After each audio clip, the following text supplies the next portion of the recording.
but we got to get back to the community, back to the family, back to the assignment that we have, back to the work that we have to do together. And here on this platform, we ask questions and we try to find answers. And we surely know that life, from the day we are born to the day we close our eyes, are giving us questions every single day. And today we are going to try to answer a question of life. But before we get to that question, I want to talk about a little summary of what we've been doing for the first quarter of the year. So the title say power that chokes. Okay? Chokes, meaning takes away your very oxygen, suffocate you. That's what we're going to talk about. But before that, again, we have to look on what we have been doing from January to now. We set ourselves from the beginning of a year with a fabulous conference. This conference still having testimony going on every single time. People are still being blessed. People are being challenged to go ahead and set their mission statement up, the goals of a year, goals of a life. Some realized that they were late in their assignment and they started to run. Others decided to stand up and summon courage and, face their assignment. Others realized that, oh, actually, I'm on the wrong road. Let me rearrange myself. Let me press the reset button to start over. And after that, we had a couple of lives, and our agenda for the year is to be engrossed with knowledge, engrossed with wisdom. And to achieve that, we have set ourselves up to read a lot. So we have in our book club, we have books that we set up to read. So we started with the book of Proverbs because we started with the Bible actually, because we cannot start any book club without the best book of all times and the book of our lives. It is the Bible.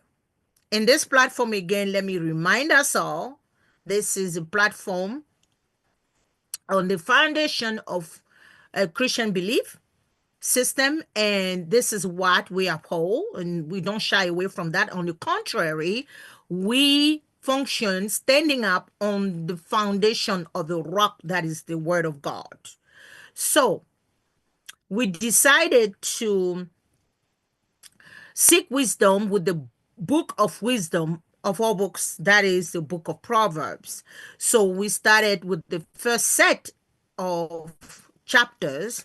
We did chapters 1 to 10, then we did 15 to 20, and we are to finish the book with 20 to 30. So today we are going to dig into that, but I brought it a different perspective. We're not going to just dig into it to finish our assignment for March to read the book of Proverbs. We are going to do that while answering a life question, talking about power that choke, because it is so appropriate, the section of Proverbs that we are reading, with one of those hot breaking news that we are still facing, though it was hot topic a couple of weeks ago, is still a topic of current news that we have to see this matter through. So today, I wanted to do that and remind ourselves that we have a scheduled assignment for April, and that assignment is the book of Joyce Meyer that speaks about joy. So if you have not purchased that book, please go purchase it. You can get it online as an audio book as well. So get it. Joyce Meyer is Joy, How to Be Joyful. And we are going to look into that book for the month of April. Okay.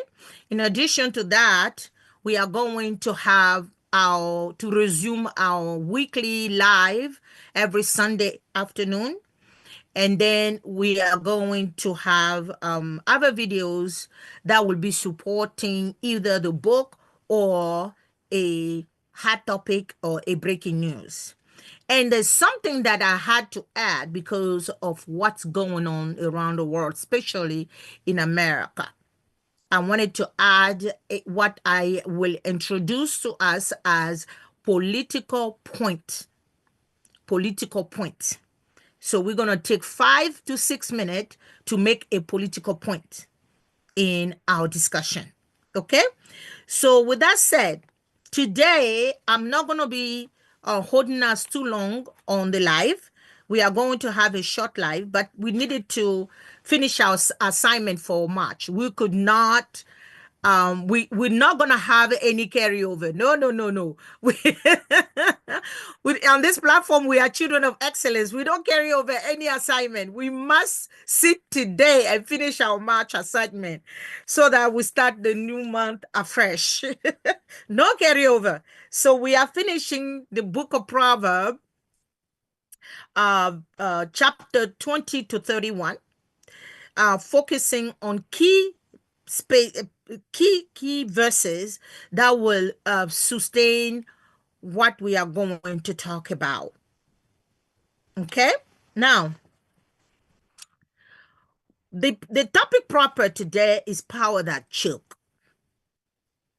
A couple of weeks ago, like a good soap opera playing on our plasma TV on daytime,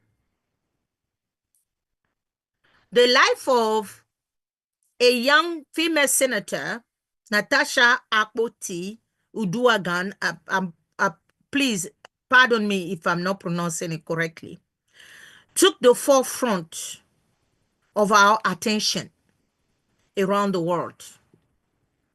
You see? That issue was not a local news. That issue touched every society because it was a special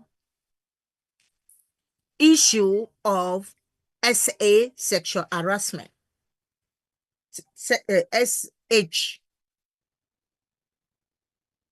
And I'm sorry, my phone.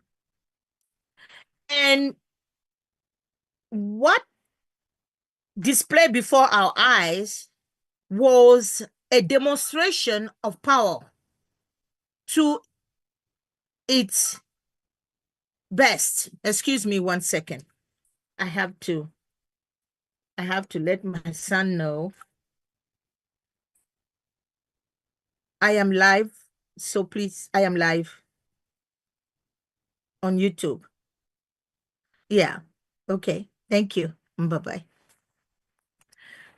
So what we saw was a demonstration of power because a young professional woman faced a difficult decision of being challenged by a person that represent her leadership, represent her authority.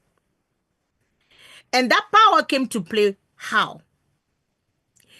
In the confound of the Senate of Nigeria,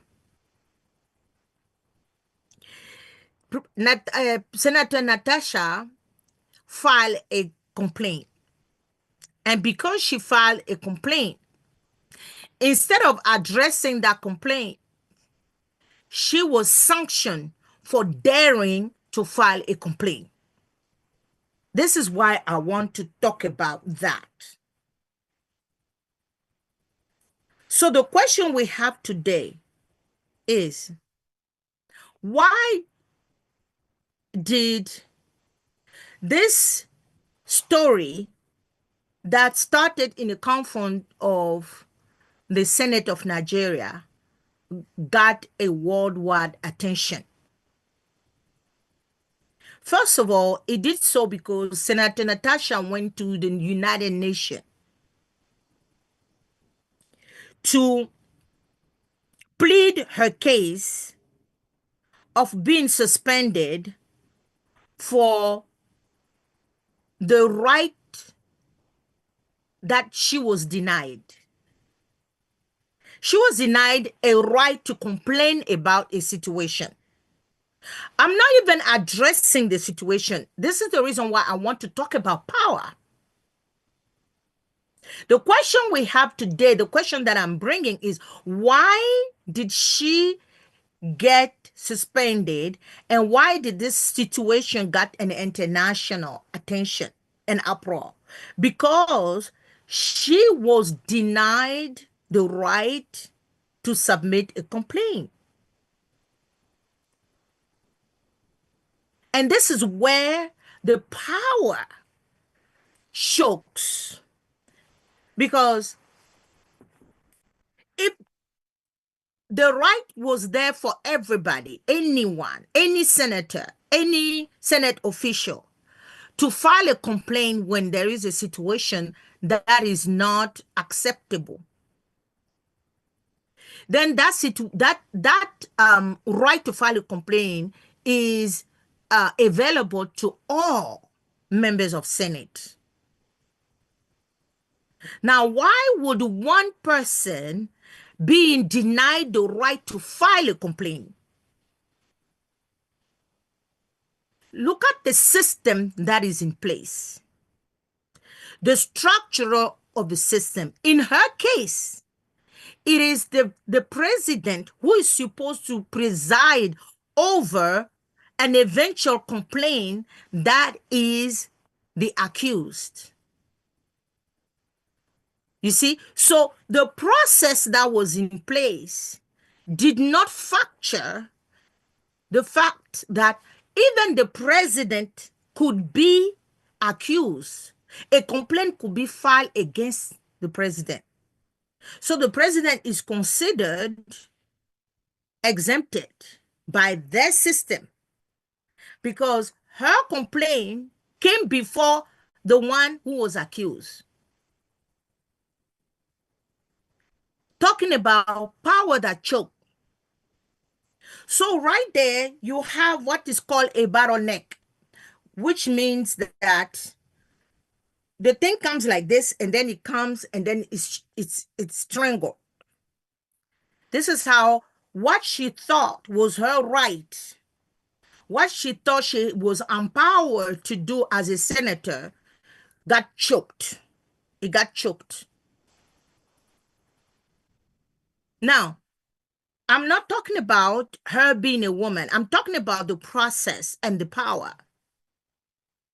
I'm wondering if it was another senator who had a complaint against the Senate and he had nothing to do with a SH, sexual harassment case. And he had to do, let's say it's a male senator who is complaining about the president, about, let's say, money, okay? About a money laundering issue. And he wanted to file a complaint. You see that he might hit the same roadblock because you are going against the person that is presided over the complaint.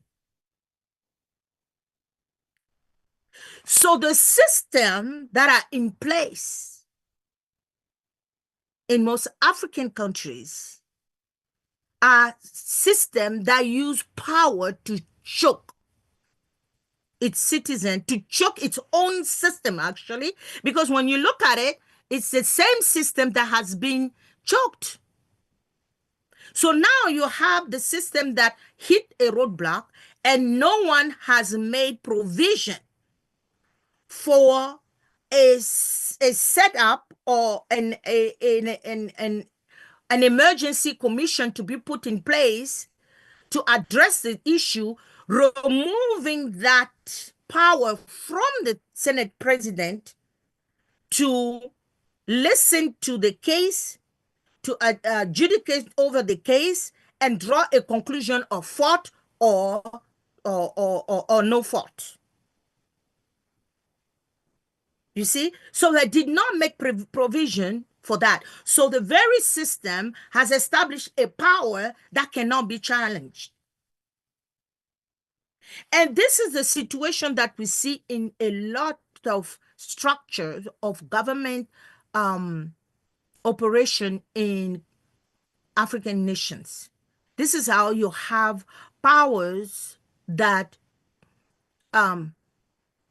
siphon the right of citizen, the right of, institution.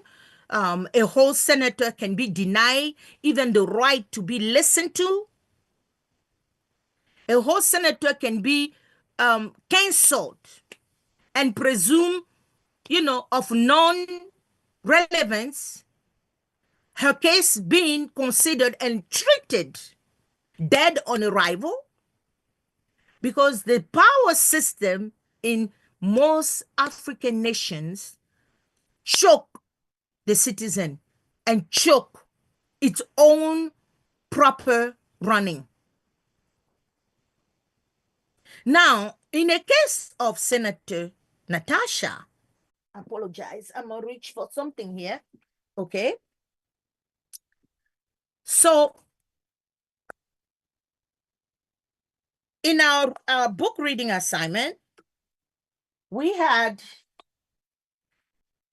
Proverbs 20 to 31 to read and study.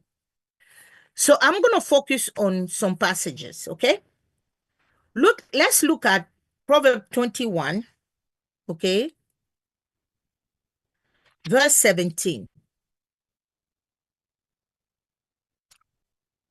Okay, we're going to come back to that. Let's start with 22. Okay, 1 to 3, and then we'll go back to 21. All right. A good name, Proverbs 22, 1 2. A good name is more desirable than great riches. To be esteemed is better than silver or gold. Rich and poor have this in common. The Lord is the maker of them all. Okay? Now, a good name is more desirable than great riches. What I have noticed is that this is a virtue that is dying, rapidly being extinct in our African nations. I remember in time of old, in stories that were told by our forefathers, they would tell you the story of this great king who did this and that, and because of his name, because of his integrity, he refused to do this and that. This great chief, because of his name, because of his integrity, because of the honor of his society, of his clan, of his tribe, he even decided to give his life to preserve the honor. That would tell you this head of household refused to take the bribe and decided that if his family had to eat gari for the rest of their lives, he'd rather eat gari with his family for the rest of his life than to take a bribe.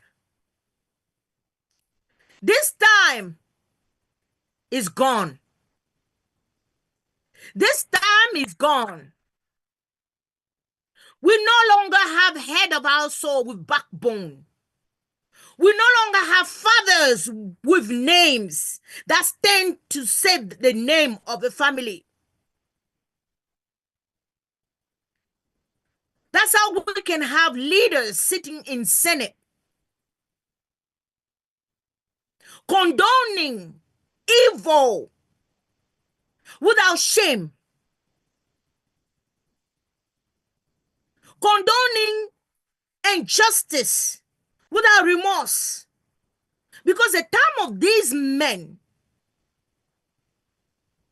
these chiefs, these men, the real chief that will stand and say no to bribe, to corruption, to hypocrisy, to the defiling of a name. This time is gone. This time is gone. We have people in power using power to oppress, using power to be worshipped. And don't get me wrong, it's not just in politics. This is even in the church these days.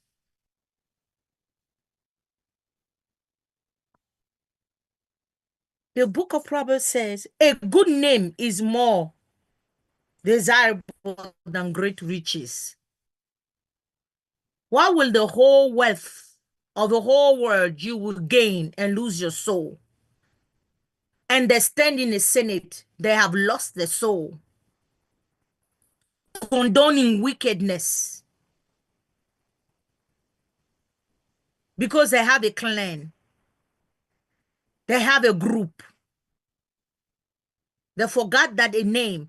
When you die, you will stand before the one who sent you on this green earth, and you will answer for you and you alone. The one that you are lying for, the one that you are selling your soul for, will not be there to defend you. The one that you are selling your morals for will not be there to defend you.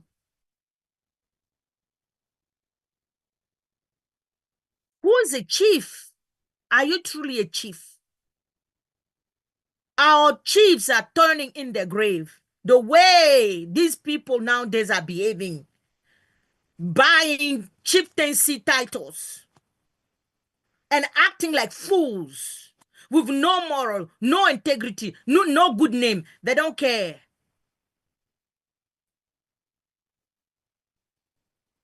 What would a man gain if he loses his soul?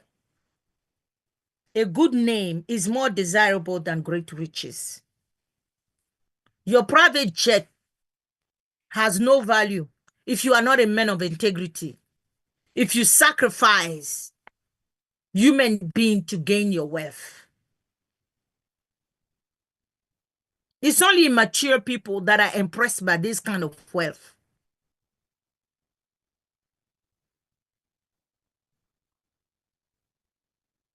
Let's go to verse 16. Proverb 22 verse 16 says, he who oppresses the poor to increase his wealth, and he who gives gifts to the rich, both come to poverty. He who oppresses the poor to increase his wealth. What are they doing around the world? Not just in Africa. What are they doing around the world? They are oppressing the poor to increase the wealth. Some to the point of making the whole world sick while they are holding the license to vaccines. And our own in Africa, they are the best at oppressing the poor to increase their wealth. I am so happy. That's a political point right there. Let's make a political point. I am very happy, rejoicing that aid has been cut to African nations. And they are re-evaluating the necessary aid to allow. Because aid have enriched the immoral, corrupt ones. And the poor have died of AIDS, died of malaria, died of childbirth, died of all kinds of little diseases that could have been prevented. Because the money for the supplies and equipment is funding the lifestyle of somebody. who is in power and choking his people with that power. Now let's go to Proverbs 21:17. He who loves pleasure will become poor. Whoever loves wine and oil will never be rich. Now, let's pause here. One of the things that I've marveled at is to see how some of our people act when they have power. They act with the right of the loins. Excuse my Chinese, and I'm using a very proper word, the loins. Because they have money, they rule with the money and the loins. Who can say no to them? Who can say no to them? If they see and they like, they must have. If you dare, unfortunately, be born as a good-looking woman, how dare you say no to someone in power who wants you? Your demise is to be a young, beautiful woman who come across a man of power. If he says he wants you, you must say yes. How dare you say no? Who do you think you are? This is what has been ruling them. Their loins. Pleasure. That's what we are suffering. This is what this world is suffering. Power that has the entitlement to their lust, to their want, to their desire. And now it's not even young, beautiful girls, it's boys. It's boys. Everything they want, they must have. Power that choke is what we are talking about today. Let's look at verse 22 to 23. We are in Proverbs chapter 22. It says, do not exploit the poor because they are poor, and do not crush the needy in court. For the Lord will take up their case and will plunder those who plunder them. Let's pause here. In my prayer for Senator Natasha, I said, Lord, if she is innocent, if she has been a victim, let your judgment come for her. Speak on her behalf, rather. Let your judgment speak on her behalf and come on her behalf and benefit her, which means the judgment will fall on her opponent. Because don't be deceived, eh? What we sow, we reap. Don't be deceived. The Senate president think is sitting on high water. All of them. Anyone who is abusing power at that moment feels very powerful. At that moment is, exhausting his authority, his power, his will and want. No one can stop him. No one can challenge him. He says it, everybody is shaking. But what have been the common reality of most people in power? Let's stay in Africa. They finish very badly. They finish poor.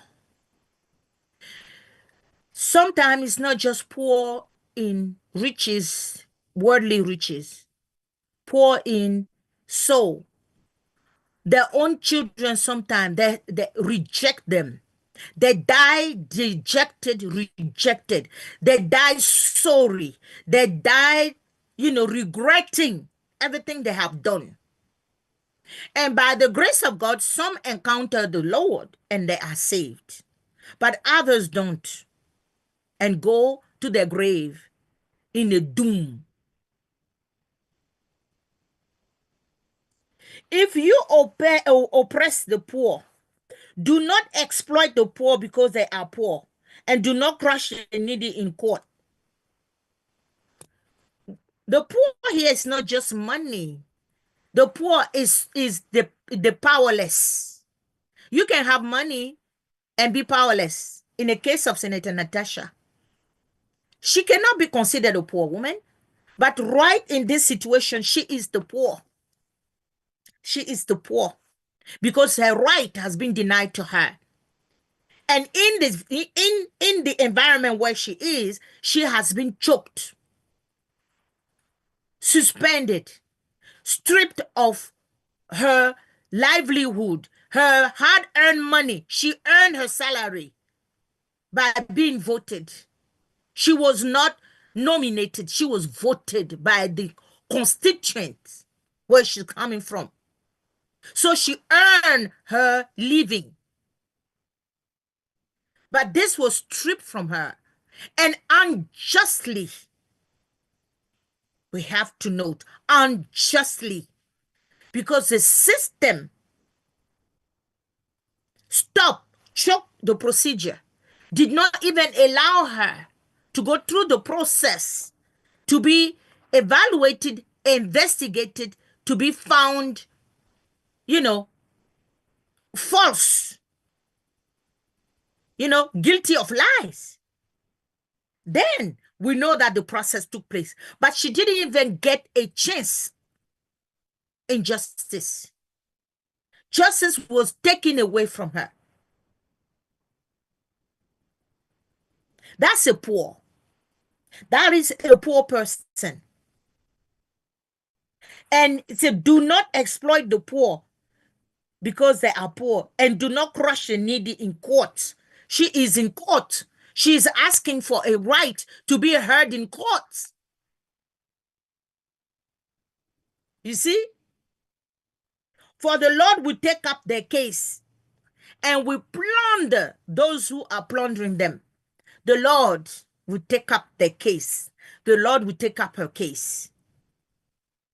How many in her case who saw justice being stripped from them, who saw justice being taken away from them, their livelihood being taken away from them? How many? Thousands when it comes to Africa on a daily basis. They are being oppressed by power. Young girls are being defiled. It goes nowhere. Now there's young boys. It goes nowhere because a powerful man who has the right to his loin, who wants to, experience his lust, decide to do what he wants to whom he wants, and it goes nowhere. And you want a prosperous Africa, and you want a society that advances.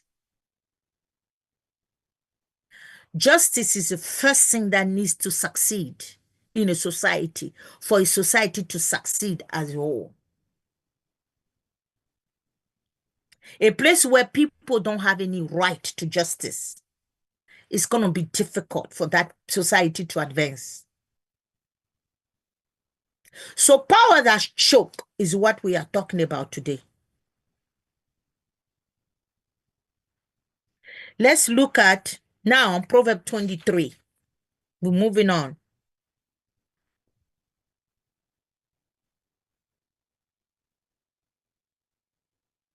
Let's look at verse 1 to 3. It says, when you sit to dine with a ruler, note well what is before you, and put a knife to your throat if you are given to gluttony. Do not crave his delicacies, for that food is deceptive. I see all of these people coming to support the president, the Senate president. All of these people coming to condemn Senator Natasha. And what I was impressed with is the fact that women came out, women of the constituency of a village or, township of the Senate president came out. Senator Natasha, leave our son alone. I was laughing. Here are oppressed women by society who should be standing behind their fellow women. But because it is a Senate president that come from the village, this is what we are suffering there. The blind nepotism, the blind tribalism, it means if the person is evil, as long as it's your family member, the person is okay, the person can stay in power. You don't know that curses are falling, trickling down to you as well.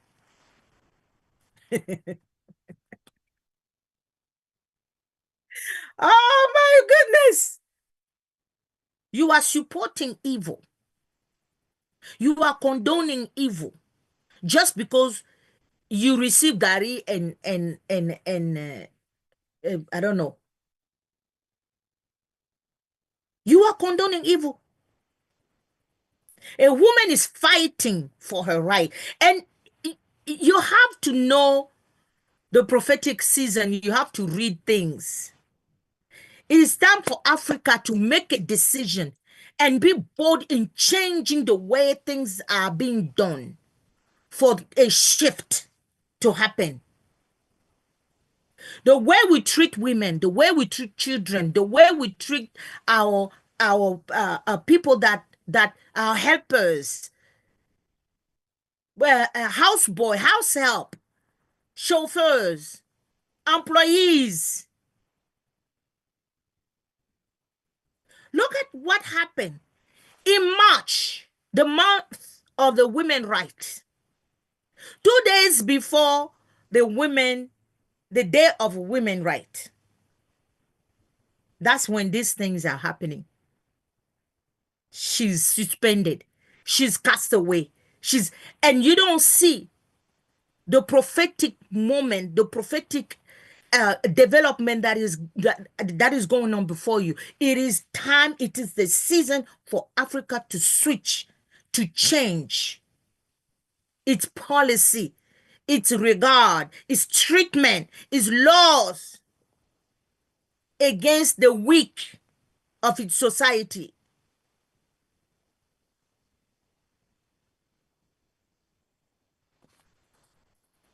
Power that choke is what we are talking about today. Verse 6. Do not eat the food of a stingy man and do not crave the delicacy. That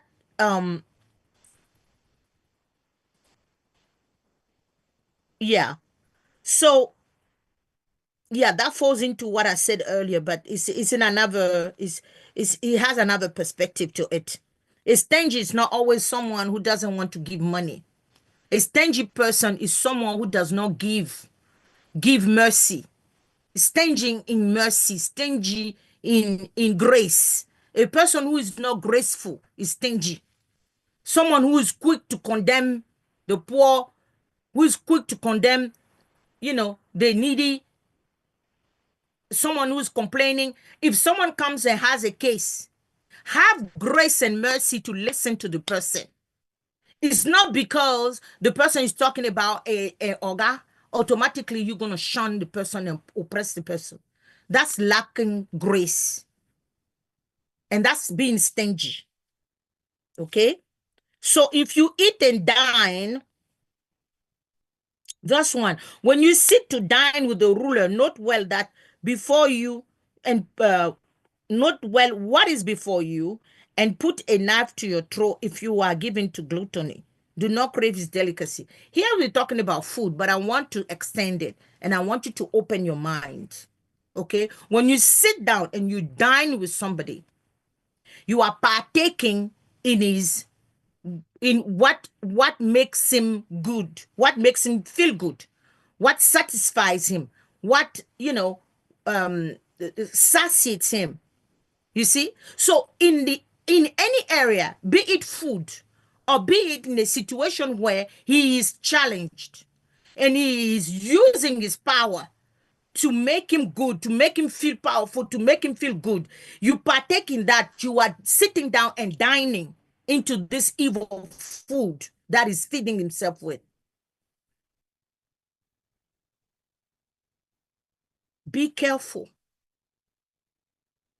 not to jump too quick to support the powerful against the weak. When you see a weak person crying for something that is wrong to him or her, and it has to do with the powerful person, be careful not to back the powerful person blindly. Be careful. Sometimes you can collect curses for yourself and your generation because the Lord fight for the powerless, the hopeless, the one who have no defense. The Lord fights for them. Be careful not to jump too quickly to support a power that chokes. So today, I just wanted to talk about this issue.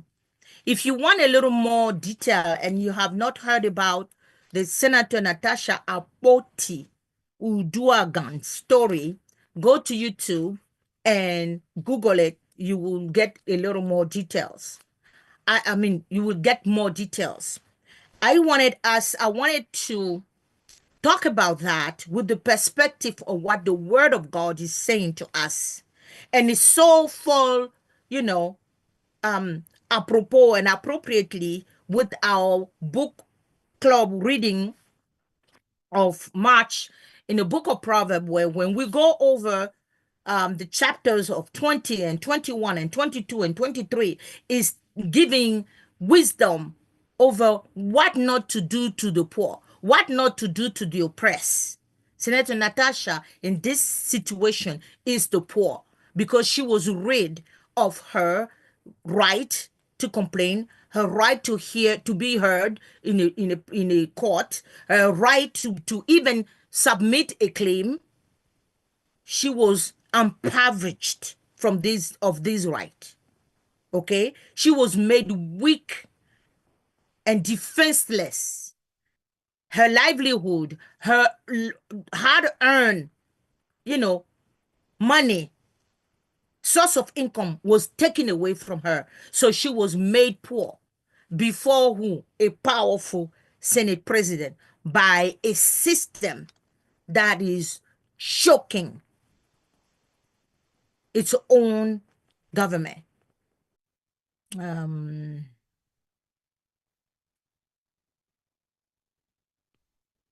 okay. I wrote it down. I want to make sure I got the right scripture. Okay. So, okay.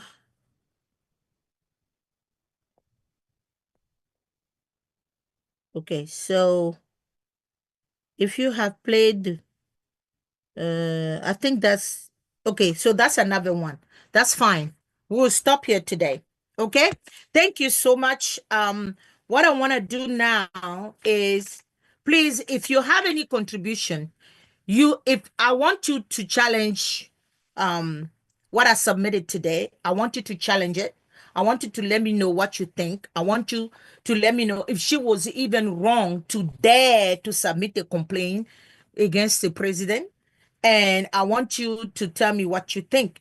all of the report on the news, some of them are totally erroneous. It's just laughable when um a report said that I think it's the Senate Speaker of the House or one of those senator who said that she is um using all kind of derogatory word to qualify her, to say that she comes to the Senate naked, enticing senators.